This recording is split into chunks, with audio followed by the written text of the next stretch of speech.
So I'm extremely lucky to get to spend a bit of time with two of my favourite people. I'm going to try and squeeze as much info out of them as I physically can with the time that we've got. And I'm joined by, whichever one of you want to go first. Sure. Hey, everybody. I'm Clay Stone, Associate Production Director on WoW Classic. I get to support the team and help craft our roadmap into the future. And I'm super excited to be here talking with you all about Mists of Pandaria Classic. And I'm Aiden. People also know me as Zyrene. I'm a game designer on the World of Warcraft Classic team, and I work with systems, classes, and a bunch of other things. So awesome. Thank you. Well, I've got tons of questions, so I'm going to apologise in advance because I'm probably going to quickfire them because I'd really like to get through as many as possible. So we'll start with something easy.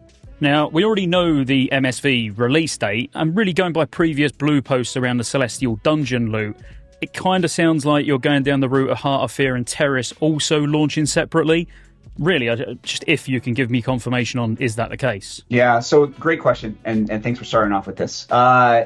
We don't have more to announce on that front today, but I will say that we have been very much inspired by the original Mists of Pandaria and its content cadence. There's something, we have the great fortune of being able to talk with the original developers who are still here at Blizzard and their feelings about it and be able to look at how the players responded to that content cadence of the original rollout. And if there's one thing that seems to have a whole bunch of positive sentiment related to it, it is the content and the release schedule of the original Mists of Pandaria. And so we're certainly taking cues from that quite a bit, and that includes when it comes to the raids and when they were originally released. That doesn't mean that we won't make changes to it as we go forward. You know, we know when the original patches launched and their relation to each other. But if we look at something like Cataclysm Classic and bringing the Molten Front in early, there's certainly opportunities that we want to continue to look at to basically say, okay, is there anything we would want to bring in early, or actually, based on all the data that we're seeing and discussing with the community, do players actually want to spend more time in any particular patch? We don't typically think that's the case for most of our Classic expansions. We've usually gone substantially faster than the original did, which fits with the contemporary players that are playing our experiences. But we think that the original content cadence for Mists of Pandaria was one of its strongest assets as it progressed through that expansion, and likely as we'll progress through our expansion there. But yeah, so nothing more to announce on the raid timing just at this moment. But we are excited to announce it when we're ready. When it comes around that, just to really just sort of bounce off of that, will we expect sort of the mini phases in between as well, like we did get in original Mists of Pandaria? So where, we're not going to have phase 1, which is MSV, Hoth and Terrace, and then phase 2 would be Throne of Thunder. It would actually be Throne of Thunder would be phase 3, and then phase 2 would be like the PvP phase, essentially, is what I refer to it as. So will we be sticking to that as we go along? We're sticking to having the original patch 5.1 landfall and stuff like that. So we do plan to have those patches in between the raid releases. Right. Okay. Beautiful. Okay. Moving on to, quite honestly, my favourite topic, and this is where you guys have just smashed it out of the park for me, like class tuning. It has been so refreshing to see class tuning in Classic. It's made it feel very, and I know like many Classic players won't even like the terminology I'm about to use, but it's made it feel very retail. It's nice that we're just getting classes trying to be brought into balance in some way, shape or form. And the way you've done it is just like banging. That it's not just, I have 5% buff on this class or 10% nerf on something else. It's methodical, well thought out, and like flushes out the rotations a little bit, and just makes the classes more fun to play. Is that going to be something that's going to continue on like through an individual phase? So I'm not talking about from one phase to the next. I mean, as an example, in MSV, after 2 to 3 resets, let's say, and there was clear outliers, something that's just miles ahead of everything else or really struggling, is this something that's going to be monitored and sort of tuned almost on a week by week basis? Thank you. I'm glad that you appreciate our efforts.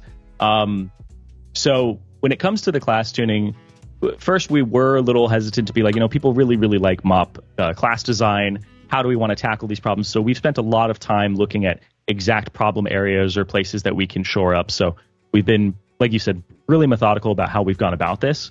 And it also means that we have done some things like buff classes that we know are going to be good later. So we already have scheduled reverts of those for things like, hey, next patch is Warlock too strong. Well, this is going to get reverted from Affliction. We already have those almost basically on like a timer / schedule, so we don't have to touch anything now that we've set it up. We will announce like what we are reverting and when, just so players have that idea ahead of time of when this is going to be taken away. But when it comes to in the middle of the phase, what we're really dedicated to, and I want to kind of put an emphasis on this, is not so much like balance. We're dedicated to every class and spec being playable by players that enjoy that, so that they don't feel like they're holding their raid back, that you can enjoy all of those specializations. That's really what we're dedicated to. And to us, the idea of something that's like balanced is everything is playable. It's not like something is super far ahead. And if something is super far ahead and it's not a bug, that's a big emphasis here, is if it's not a bug, then we do take a lot of caution in like, do we change this mid phase? Because if it is like, oh, hunters are really far ahead and people found this tech and it's not a bug, I don't think we would be as willing to step in unless it was really egregious. And to us, egregious is, I want to define it, like 7% ahead of everybody else, right? Mm-hmm. If something is that much further ahead than everything else, then that's when it starts getting egregious for us, because that becomes like a clear, if you aren't playing this, then people are going to consider, not having you in the raid. And balance to some degree is about a social structure of, can you play whatever you want and still be taken? Or are people going to give you a hard time for not playing a certain specialization? That's really what we're trying to prevent. So to answer your question directly, yeah, if something is out of bounds, we will probably push it down a little bit, but it has to be pretty out of bounds compared to everything else. And it can't just be like a situational thing or a bug. If it's a bug, we'll fix the bug, right? If it's a situational thing where this fight is really good for hunters, they just smash this fight out of the park, then, we probably won't do much about that. Like, I know there's some Windwalkers who are like, Shaw of Fear, you just AoE things down and you feel really good about it. It's like, that's probably not that much of a problem for us, where we would be like, just let them play in the sand a little bit. Maybe come next patch, if we feel like there's a lot of fights that are going to be like that and this is going to be a standout class, we may do something ahead of time. But we aren't really going to try and rug pull people at all. That's really what we're trying to avoid, is rug pull them mid-phase. Because we want people to have fun at the end of the day. That's really what this is about. It's just people having fun, people not getting kicked from groups for playing a certain spec, and people really just enjoying Mr. Pandaria to its fullest. No, I appreciate that. Amazing answer. Just one thing, this is not even a question, I just want to say, yeah. I absolutely love the stuff you've done with the pre-pulls as well. The resource resetting and everything, like, man, that was surprising. There's not many things. When I looked at class tuning, I was blown away, but when I looked at that, I was like, wow, this is like next level. People haven't noticed it yet, I think, but I think every equip trinket is now removed from you as well when you unequip it. So you can't do pre-pulls where you hit yourself with like Hellfire to activate like a PvP trinket. Anything with an equip, when you unequip the trinket, there's like 600 plus of these. They will be removed now too. So lovely stuff. We want you to play the game. We don't want you to play a pull timer. That's really what we want you to do. We want you to fight bosses, not your raid leader for a longer pull timer. Yeah, no, honestly, yeah, that blew me away. As I say, I've got no questions around that. I just wanted to at least mention it while I've got you both.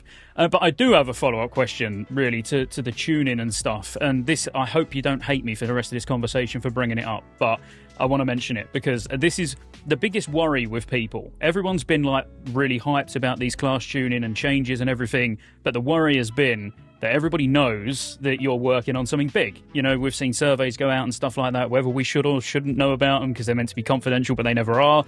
That you're getting ideas for either the next seasonal server, Classic Plus, whatever you want to call it. And the concern is that with Season of Discovery, there was a lot of emphasis put on Season of Discovery during Cataclysm, which is completely understandable. It needed a lot of development work and obviously paid off. The worry is the fact that if we're halfway through, I don't know, Throne of Thunder, let's say, and there's classes that buffs haven't been reverted, where you didn't see there was an issue or anything like that. You sort of know where I'm getting, but I don't want to be super negative about it, so I'm trying to choose my words wisely. Can we expect the hands-on approach throughout the expansion, not sort of like White's Hot being phase 1, and then in phase 2 or phase 3, I should say, really, we're sort of stuck with classes that are wildly imbalanced because, the next project's being worked on. I feel like I answered this a little bit in my last one, where there's going to be attention to these things, and if anything gets egregious mid-phase, or, something was missed for some reason, or new tech came out, you got your good old snake weaving out there. If something like that pops up and, it is actually affecting the field of play in Mists of Pandaria. We want Mists of Pandaria to be a really good experience for our players, and anything that has a negative impact like that across multiple specs because they have the same like design space as the one that's really good now. I think that we would be able to not swoop in, but be like, okay, let's look at this. Let's look at exactly what's powerful about this and just shave a little bit of the edge off, right? I think we've done that as well with you look at changes to things like Survival Hunter, where that was overwhelming. Based on the data we have from the first raid test, it was a very overwhelming amount of people were playing Survival Hunter. The perception of it was that it's incredibly strong. People are very familiar with it, and they know it's going to be good. And it's well, when we look at that, we're not okay, we're going to just take everything away from them. We're not going to make them good anymore or anything. We're going to be okay, if they have a little bit of extra power in Explosive Shot, that's maybe a lever we're going to look at a tiny bit.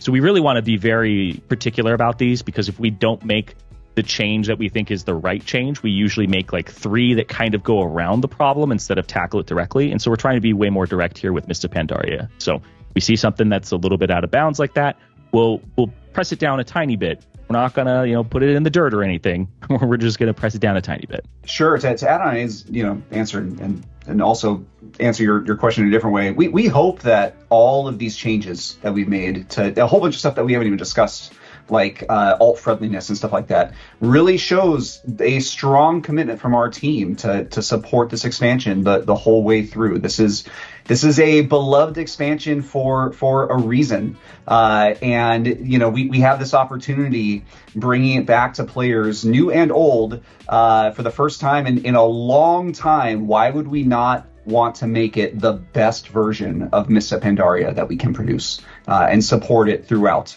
Because it deserves it. The only reason I wanted to mention it is because that's what people need to hear, because the one thing that annoys me at the moment is anyone being negative about what you're doing when it comes to Mr. Pandaria, because I'm openly negative in my videos when I'm like, what is going on? Why are you doing this? Why? Because it's more constructive criticism than negative, but people being negative about sort of the class tuning and what you're doing, what you're putting in place. The only negative thing I've heard is, what happens in Siege of Orgrimmar when none of this is being touched anymore? So that was more just to put their minds at rest, hopefully. Yeah, I think, so we've gone through it, and I believe the list is at about 95 buffs, 9 kind of adjustments, things like, you have to change the Windwalker Monk tier 15, to not have the same 4-piece bonus because the mastery changed, and I think it's around 15 nerfs. So we've done 95 buffs around there and 15 nerfs. And people talk a lot about how we should buff everything up to a certain level and not do nerfs, and we've really mostly done that, except for things that are a little bit what we considered out of bounds, or caused other rippling effects. I think the big one is Priest and Restoration Shaman. They were really threatening to dominate the meta of healing, of having 3 and 2. And we were like, well, that's not really fun for Mistweaver players, Holy Paladin players, Holy Priest players, Resto Druid players. It's we really want to get everybody in there and have them have fun with different healing profiles and different cooldowns and abilities. So we were like, if we make everybody as good as Restoration Shaman, all the healers lose because you only take 3 or 4 of them instead. We can't get you up to that level and have all of you be that good, because at that point you're just going to start taking less. So that's when we started to push them down and be like, okay, we'll get you down a little bit and then bring everybody up to that level. So we've been really, really, really kind of conscious of how our players are going to react to these types of buffs and nerfs. Because some of them look really, really, really strong at first. The Restoration Shaman change, it's Healing Rain, well, that was really the big outlier there. If you look at the first raid testing, Healing Rain is doing pretty much all of their healing. Nothing's really even close. And so we were being pretty precise about these changes. I think people are going to have criticism almost no matter how you slice it when it comes to balance. If we had done other changes and we had done more nerfs, people would be like, well, you should have done more buffs and not nerfs. But if we do a bunch of buffs, people are like, well, those buffs have to go away sometime. So I think no matter what, we just want people to have fun in the moment, and we want them to really experience the game. And we know that there's going to be some type of concern And we always want to listen to our players about their concerns. We are concerned about these exact same things, about what is it going to feel like when we take this away. We're very conscious of loss aversion, and we want to make sure that this feels good for players. Even when we're taking something away, we want it to feel like we aren't completely stripping the class of something that they were able to do. So we, even in some of these cases, we might not make the nerf to the character or the class that is just a reversion. We might actually take something a little bit different because maybe you enjoy, wild imps spawning more imps. Maybe you enjoy having, more damage out of Chaos Wave or something. So we would want to take away from places that aren't really like the key part of the rotation or the fun part of a rotation. So we're trying to be very, very conscious about class balance, especially because this is the one, like the first time we're really, really diving into it with one of the classic expansions. And we know that players really like class design in Mists of Pandaria. So we're trying to preserve that feeling, and essentially, once again, just let people have fun with the class they want to play. Well, you're nailing it so far, in my eyes anyway. So is there any specs or classes that you're playing around with in the background? I know we've seen a couple of sort of minor changes during the pre-patch, which I've not seen any blue post about myself or anything, but is there any more that we should expect before MSV opens up at the end of the month? Unlikely. I think, particularly this close to launch and this close to the raid, if we're changing anything, we want to be very careful about it. Players have spent now a lot of time with these in beta, and our beta is still live right now as we speak, and it will be up until full launch. That once we turn that off, and then just the live game is live all the way up until launch, I think we would hesitate to make any additional changes before then. Yeah, it's definitely a never say never situation though, because it's like, I think it's a disservice to our players if we aren't flexible to some degree, where it's like, if there is an outlier, sure. But right now, we've seen the way that these classes perform, and we're definitely happy with the field compared to the way it was before. The way it was before, we felt like was going to be an experience where people were really excited about Mists of Pandaria. They jump in, and then they go, oh, okay, it's kind of solved. So we didn't want that, and we think we've gotten to a place where people are, again, questioning what is the best? What should I play? And my answer straight up is you should probably just play what you enjoy playing, because we're looking at things, we're making sure things are okay. But yeah, as it stands right now, there's not going to be much jumbling of the field like Clay was saying. We're just going to be like, okay, let's let it rest a little bit. People find some crazy tech that we didn't even think of or hasn't been done before. Then yeah, never say never. But we're pretty happy with the way things are shaping up right now. Okay, yeah, perfect. Just in case you had anything bubbling away in the background that we should expect. But what class do you play? No, all of them. And then just the last one around class tuning, really, it's quite a big one when it comes to challenge modes. So will the class tuning affect challenge modes? Because I know it's not going to affect PvP, but there's some concern around, how classes are going to perform in Phase 1 with the buffs in place to certain classes and scaled down to 463i level, and then versus when all those buffs are reverted, later phases, but still scaled down to 463i level. Will we get to a point where actually the best time to try and get Realm first, times is going to be Phase 1, and then after that they could be impossible to break? I want to assuage this and say that's not going to be an issue. We will be having challenge mode leaderboard resets. Oh, okay. Oh, that's really cool. Okay, so like on a phase by phase basis. Well, I won't dedicate to phase by phase, but there will be resets at different points in time. Right. Okay. Well, that literally just null and void that then, really, I suppose. Because we think that's definitely a big concern, and it also was something that the original devs had to reconcile with, where you go into like the challenge mode scripts and it's like, oh, well, this has to act like it did in 5.4, like Vengeance. And it's like you have a different experience in the challenge modes than you do in raiding or in any other part of the game, because these changes were made to preserve it. But we feel like it gives us and players a better experience if the challenge modes have some reset to them at certain points where you're less tied to having to make that experience different between the two. And you can just have a unified PvE experience in dungeons and in raids and not have to work to separate those out.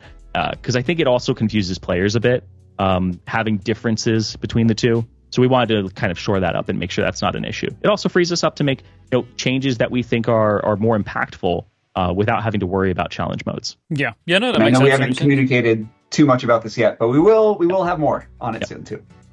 Cool. Okay. And then another thing that you changed, which I'm sure you both probably know I was crying out for a while before you did it, and then extremely happy when you did, flying for ults.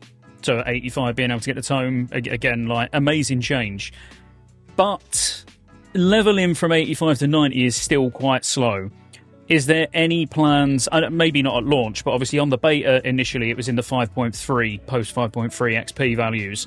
Is there any intentions to bring that in earlier than originally? You know, again, not phase 1, but, you know, could we expect to see that XP squish a little bit sooner at least? Yeah, so on this, something we're certainly cognizant of, and we know that it was in that 5.3 state right at beta, and players got to experience that right away, and then, you know, we changed direction on it, certainly when we were looking at the data and how fast folks were leveling. I don't think that I can say today that we've committed one way or the other, but I will say that we are absolutely cognizant of it.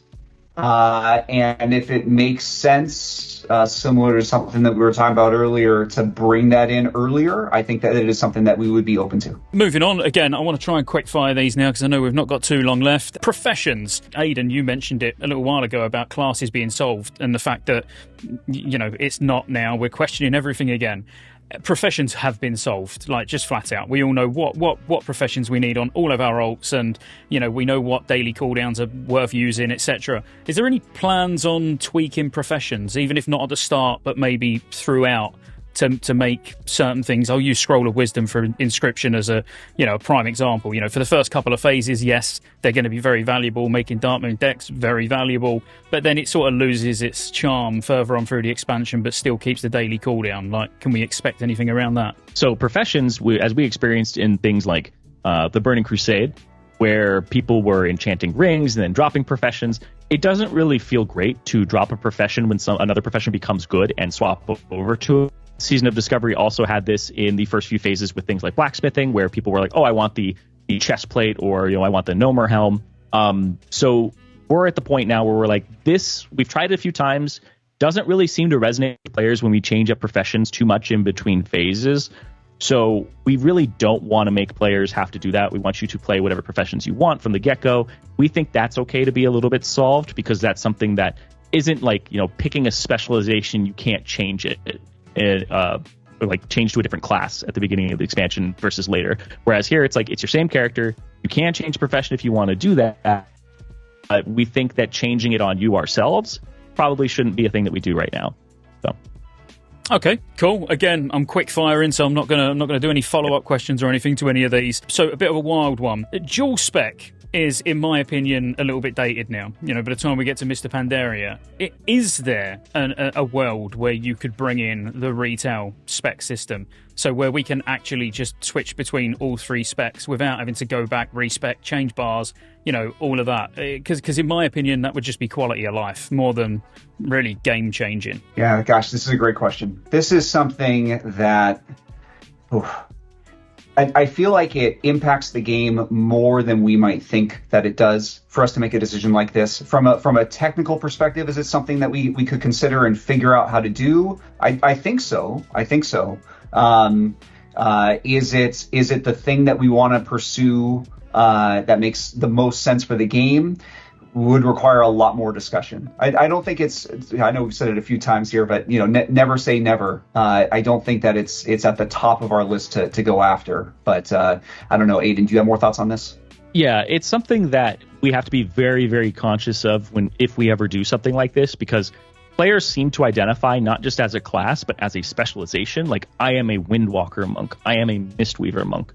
And if you have a system like retail does, you do need to also adjust your loot system underneath it so that people can get a healing spec, that people can get gear for their off spec easily without contesting other people. And so we feel like this is a Pandaria. If we were to undertake something like that kind of endeavor, we'd have to do a lot of other things underneath it. And then there's also a social aspect of it too, where there's been times where people are like, you know, if everybody can be every spec in that moment, it's like, well, all right, Scotty, change to Brewmaster. Oh, you don't play Brewmaster? Like, what are you doing? How are you playing Monk? Like, it becomes this thing where people start assuming that everybody can play everything or should be able to play everything and should have a set for everything. And we feel like in Classic, we don't want to pressure people to have to do that. We want you to have that identity that like you did in the original Mists of Pandaria and be like, these are the specs that I play. Or maybe I play 2 Windwalker specs, one for like AoE, or like maybe I set things up a little differently. Sorry, you wouldn't do that, but it's like you set things up a little differently between like a Mistweaver and a Windwalker spec.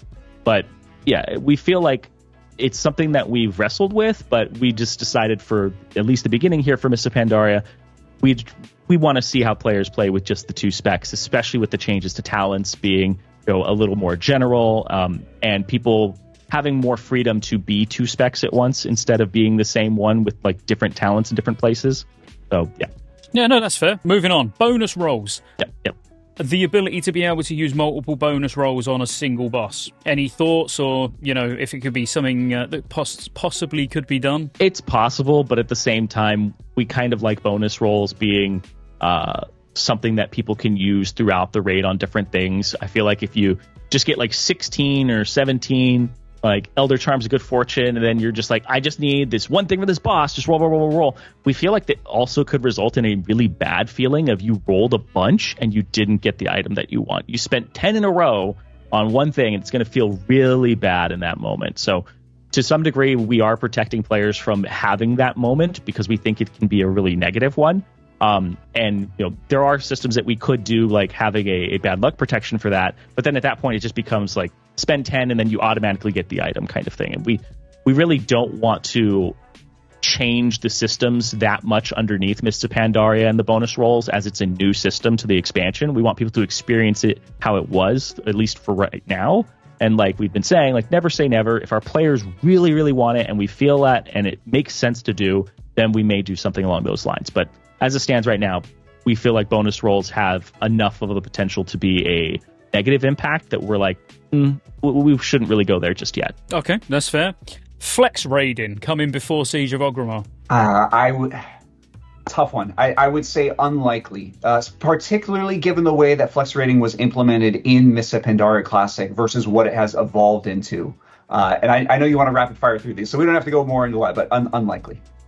Okay, and then really, because that is pretty much time up, is there anything either of you guys want to share around anything that maybe we just haven't touched on today that you can't wait to just shout about, that maybe I haven't asked the right questions to lead you there? I would just say we didn't get to touch on it a lot. We've obviously put out a ton of blue posts in the lead up to pre-patch, especially.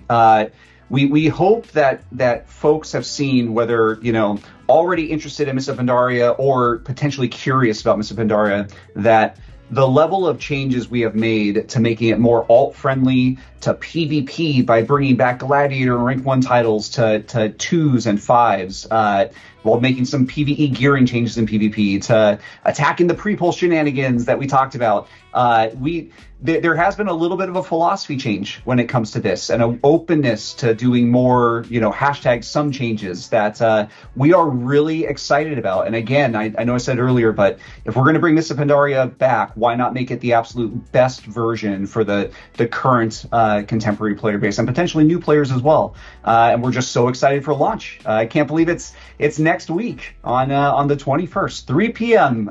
Pacific time. Yeah, it's absolutely insane that it's just next week. For myself, it's one of the things that we've started to adopt here is that I like to use this analogy of, there's all these studies that are done where it's like when you go into an airplane and you eat airplane food, it's going to taste different even if it's the same food from on the ground, right? It's because you're in a different altitude, air pressure, humidity, all these things change how things taste. And when people say like, hey, my favorite flavor of WoW is vanilla, if you have that vanilla in a different place, in a different time, maybe in an airplane, it's going to taste a little different. But what we're trying to do on Classic is we're trying to have that same taste in a different place. So we might have to add something to it. So for Mists of Pandaria Classic, we're trying to have that same nostalgic feeling of Mists of Pandaria and give you the same game baseline, but then also be like, well, we might have to spice it up a tiny bit here. We want to capture that feeling. Classic to us is more of the feeling of what it was like to play the game then than it is just giving you the exact same game as it was. Because you're in an airplane now, you're going to taste it. It's going to taste a little different. Might not taste as sweet.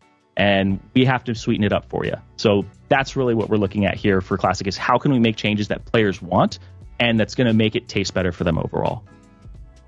Well, honestly, I know I've said it a couple of times already, and probably I've done multiple interviews with Clay now, and I'm never normally just spending the entire 30 minutes saying you're doing amazing, except for because you really are. Honestly, like just keep doing these changes, keep sweetening it up for us, because everything is just working, and it is going to make what is personally my favourite expansion of all time even better. So.